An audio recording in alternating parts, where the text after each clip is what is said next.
کہ اگلا منظرنامہ کیا ہوگا، یہی لوگ ریپیٹ کر رہے ہوں گے، نواز شریف آئیں یا شہباز شریف رہیں، بلاول رہیں، زرداری آئیں یا بلاول رہیں، لیکن ایک پکچر پاکستان کی بڑی کلیئر لوگوں کے سامنے، انٹرنیشنل فورسز کے سامنے بھی آئی کہ کن سے بات کریں اگلے 5 سال کے لیے۔ آج آپ دیکھیں نا تو پچھلے 1 سال میں تو یہ سمجھ ہی نہیں آ رہی تھی کہ کس سے بات کریں 5 سال کے لیے، آگے ملک میں ہونا کیا ہے، رہے گا کون اور جائے گا کون۔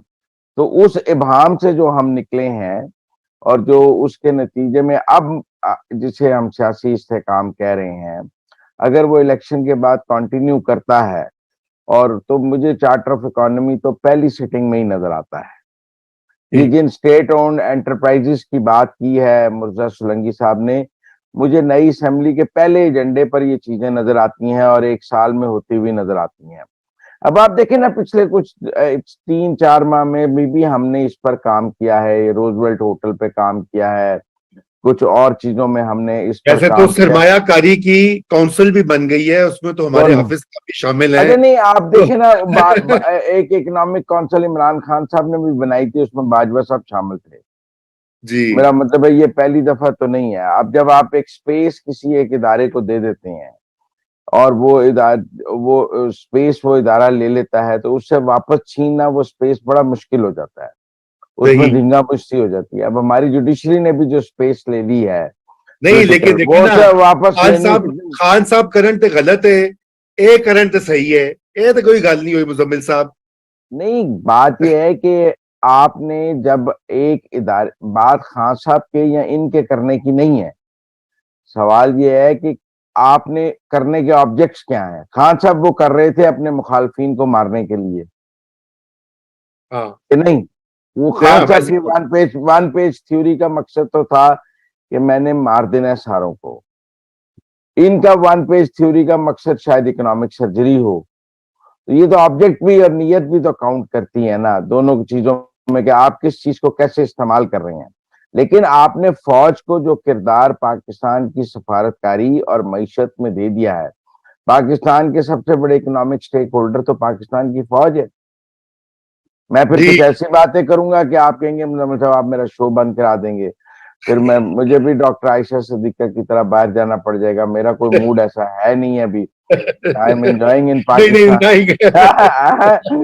اچھا سجاد صاحب کی طرف بڑھتے ہیں۔ سجاد صاحب آپ نے سنی مزمل صاحب کی بات، وہ کہتے ہیں کہ جو کچھ ہوا ہے 9 مئی کا، اس کے بعد کچھ استحکام آ گیا ہے اور آگے بھی آئے گا۔ آپ ایسا سمجھتے ہیں سجاد صاحب؟ آپ کو بھی لگ رہا ہے؟ دیکھیں، اللہ کرے مزمل سوروردی کے منہ میں گھی شکر کے اگر 9 مئی کے بعد ہی استحکام آ جائے اس ملک کو تو بڑی بات ہے۔ لیکن سوال یہ ہے کہ کئی دفعہ ہوتا ہے کہ اس طرح کے کمبینیشن بنتے ہیں، کچھ فیصلے بھی ہو جاتے ہیں اچھے، وہ 1-2 سال چلتے ہیں، تو پھر جو ڈی سٹیبلائزیشن کے سورس ہے نا وہ جب تک بند نہیں ہوتے اس ملک میں رضا بھائی، وہ ڈی سٹیبلائزیشن جو ہے نا وہ کبھی بھی پارلیمنٹ کی طرف سے نہیں آئی، وہ آتی ہے ہماری یا تو ڈاؤن ٹاؤن پنڈی سے تو یا پھر آتی ہے سپریم کورٹ سے، اور وہ پھر ہر چیز جو ہوتی ہے نا اس میں اکانومی بھی بہ جاتی ہے، سیاست بھی بہ جاتی ہے، ہر چیز بدل جاتی ہے۔ تو اگر کوئی سنکرونائزیشن ہو جائے، انسٹیٹیوشنل سنکرونائزیشن ہو جائیں پاکستان میں کسی طرح کا بھی، سپیس بے شک سپیس لے لیں جس نے سپیس لینی ہے، لیکن سپیس لینے کا یہ مطلب نہیں ہونا چاہیے کہ آپ 2-3 سال کے بعد چیزوں کو پھر الٹا دیں، 2-3 سال کے بعد پھر الٹا دیں، تو اس طرح سے تو آپ کی اکانومی کبھی بھی کسی کنارے نہیں لگ سکتی۔ ویسے سجاد بھائی اگر میں عرض کروں، آپ نے کہا 2 سورسز ہیں ڈی سٹیبلائزیشن کے، سپریم کورٹ اور یہ آپ نے پنڈی ڈاؤن ٹاؤن، اپنے ایک الفاظ یہ ہم تو پنڈی بھٹیاں کہتے ہیں اس کو، لیکن بات یہ ہے کہ یہ بندہ انہوں نے ایک ہی استعمال کیا 10 سال میں، یہ نہ بھولیں آپ۔ تو یہ جو ساری انسٹیبلٹی کا جو سورس تھا وہ ایک شخصیت کے تھرو، ایک گروپ کے تھرو اس کو آرکسٹریٹ کیا جا رہا تھا۔ 2014 نہیں رضا، اگر لارجر پکچر دیکھے نا تو اس کام کے لیے نواز شریف کو بھی استعمال کیا گیا. 90 کی دہائی پوری ڈی اسٹیبلائزیشن کی آپ کی دہائی تھی. اچھا پھر اس کے بعد افتخار چودھری بھی اس کام کے لیے استعمال ہوا, جس نے ایک گورنمنٹ کو تو بالکل کام نہیں کرنے دیا نا, آپ کو یاد ہو. یہ بات ایک بندے کی یا دو بندوں کی نہیں ہے, وہ بندے نئے نکال لیتے ہیں, بندے نئے پروجیکٹ بھی بن جاتے ہیں. اصل بات کیا ہے؟ اصل بات یہ ہے کہ جو ہمارے ڈسکورس کا حصہ ہی نہیں بن سکی جو چیز, وہ یہ ہے کہ ہم ایک پل کراس کر گئے ہیں پچھلے کچھ سالوں میں کہ یورپ اور امریکہ کو اب ریجنل جو پولیٹیکل صورتحال ہے اس میں ہمارے اداروں کی اتنی ضرورت نہیں رہی جتنی ماضی میں تھی. وہ بہت سارے ڈالرز ہمیں دیتے تھے آفیشلی, اور بہت سارے ڈالرز جو millions of dollar in officially بھی دیتے تھے, ان کو ریجن میں ہماری ضرورت تھی.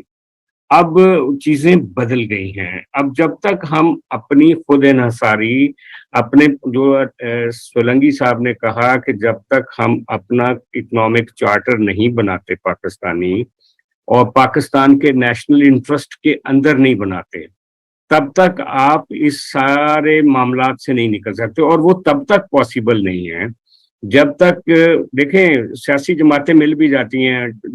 چارٹر آف ڈیموکریسی بھی تو ہوا تھا نا, اور چارٹر آف ڈیموکریسی کے فوراً بعد ہی ہم نے دیکھا کہ جو آج مسلم لیگ نون کہتی ہے کہ وہ اس بات پہ پچھتا رہی ہے, وہ جو کالا کوٹ پہن کے وہ سپریم کورٹ میں چلے گئے تھے میمو اسکینڈل میں, تو اس کے بعد لیکن پھر اس میں ایک اچھی چیز نکلی. چارٹر آف ڈیموکریسی کی وجہ سے 18 وہ جو ترمیم ہو گئی 18ویں ترمیم, اس نے بہت ساری چیزوں کو ٹھیک کیا, بہت ساری کریکشنز کی. اب بھی اگر چارٹر آف اکانومی ہوتا ہے سیاسی جماعتوں کے درمیان, تو میرا خیال ہے کہ اگر اداروں کی طرف سے ڈی اسٹیبلائزیشن نہیں ہوگی تو عمران خان اکیلا کوئی ڈی اسٹیبلائزیشن نہیں کر پائے گا. جب تک ان کو سپورٹ نہیں ملے گی کسی بھی پولیٹیکل پارٹی کو, جب تک سورس آف انسپریشن نہیں ملتا نا کسی جگہ سے, یا سپریم کورٹ سے یا کہیں سے پنڈی بٹیاں سے, تب تک وہ سیاسی جماعت میں اتنی تڑ نہیں ہوتی کہ وہ جا کے اسلام آباد کو بلاک کر دے یا روک دے. آپ کے بھی سامنے ہی ہے. جی ہاں, تو ایسا ہی ہے. تو ہم لارجر جو پولیٹیکل کانٹیکسٹ اس میں چیزوں کو دیکھتے ہیں.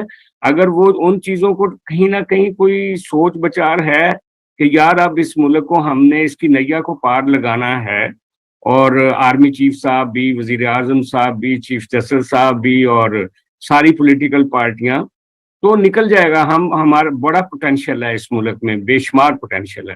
اور اگر کہیں نہ کہیں بدنیتی آ جائے گی 1.5 سال کے بعد, تو پھر چیزیں کنویں میں گر جائیں گی اگین.